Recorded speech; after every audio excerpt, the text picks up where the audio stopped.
Hey there, and welcome to What If It All Goes Right, the podcast where we flip the script on obstacles and turn them into opportunities.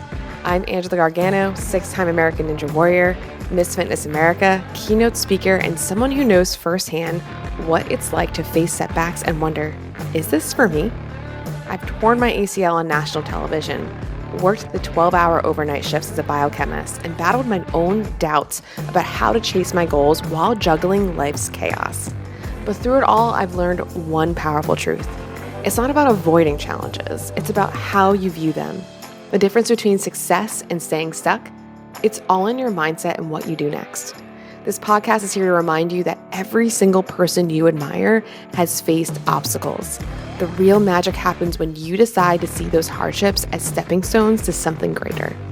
Each week, we'll dive into powerful stories and practical tools and mindset shifts to help you take control of your life and ask the big question, what if it all goes right? You'll leave each episode empowered, inspired, and equipped with the actionable steps to create the life you've been dreaming of. Because the truth is, you're stronger than you think, and your obstacles are just opportunities in disguise.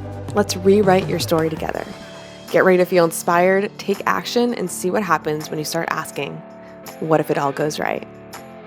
Welcome back to What If It All Goes Right? I'm your host, Angela Gargano. And if you haven't listened to part 1 yet, go check that out first. We're going to unpack why your brain defaults to what if it all goes wrong and the first 4 mindset shifts that you need to start rewiring that pattern. Now, today, we're continuing the series with 4 more powerful tools that will help you cement this new way of thinking into your brain. We're going to talk about how to build evidence that things can go right, how your body posture and breath can reprogram your brain, and how to protect your mind from the doom scroll, and why the people you surround yourself with might be the most important factor of it all. This is where possibility thinking turns into a lifestyle. Because when you combine these strategies with the ones from part 1, you'll have a complete playbook for shifting your mindset permanently. Now, before we dive in, I want to quickly remind you, if this show has been helpful for you, the best way to support is to hit the subscribe button and leave a rating and review on Apple Podcasts or Spotify. It really does make a huge difference in helping more people find these tools. All right, let's dive into our last 4 of the 8 things you need to know about shifting your mindset. Number 5, build a proof list of wins. Another reason your brain defaults to what if it all goes wrong is because it downplays your wins and magnifies your failures. Psychologists call this the hedonic adaptation. We quickly adjust to success, normalize it, and then move on without letting it stick. How many times have you done that? I know I downplay my success all the time. That's why you can cross a finish line or get a promotion you once dreamed about, and 2 weeks later, you're already asking, what's next? Your brain files it away as normal instead of proof. Now, the danger of this is that if you never capture your wins, your brain builds a lopsided memory bank where failure takes up most of the space. That's why it feels like things always are going wrong, because those are the memories that you reinforce. So here's an example. Think about the last time you pushed yourself to do something super uncomfortable. Maybe it was speaking up at a meeting, going to a new gym, or having a tough conversation. Chances are it went better than you expected. But did you take a moment to freeze and celebrate it? Or did you immediately move on? Most of us do the latter. Wins aren't accidents. They are evidence. Every success, even the small ones, is proof that things can go right for you. The more you collect them, the harder it is for your brain to argue otherwise. So start a proof list. Every night, write down one thing that went right that day. And it doesn't need to be something huge, right? It could be sending an email you were avoiding, making it to your workout, or just having a good conversation with somebody.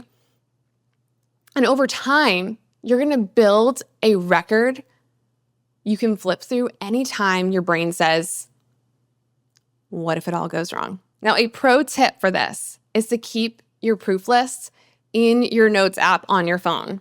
So you can add wins to it on the go, and you can always come back to it and always remind yourself when maybe you're in a moment of a spiral. Success, it leaves breadcrumbs. And the more you collect them, the easier it becomes to trust that.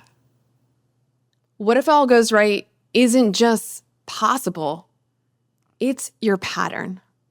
Number 6, anchor with physiology. Here's something we forget. Mindset isn't just in your head. It's in your body. When you feel anxious, your body literally curls in on itself.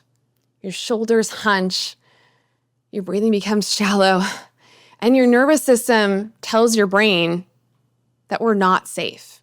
That physical state triggers mental doubt. But can you flip it?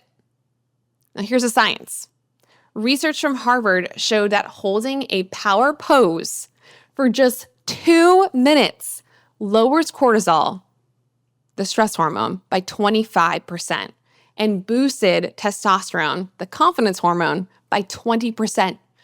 Just by holding the power pose. Isn't that crazy? So the translation here, simply stand tall with an open posture can literally shift your body chemistry towards confidence. So here's an example. Oprah has talked about taking deep grounding breaths before stepping onto stage. Athletes do the chest slaps, jumps, or stretches before competition. I know for me, I would sprint in the back like a crazy person before I went into Ninja Warrior. These aren't random quirks. They're rituals designed to signal confidence to the brain. Now, confidence isn't just mental. It's physical. You can embody what if it all goes right before you even think it. So here's some practical tools you can do. The 2-minute reset. So before a big challenge, whether it's a presentation, a workout, or a tough conversation, I want you to stand tall, open your chest, and breathe deeply for 2 minutes. And add a mantra like, I'm safe, I'm ready, this is going to go right. Your brain will follow the cues from your body. Remember, this isn't just like woo, this is pure science, okay? Now, sometimes the fastest way to change your mind is to change your body first. Number 7, limit the doom scroll.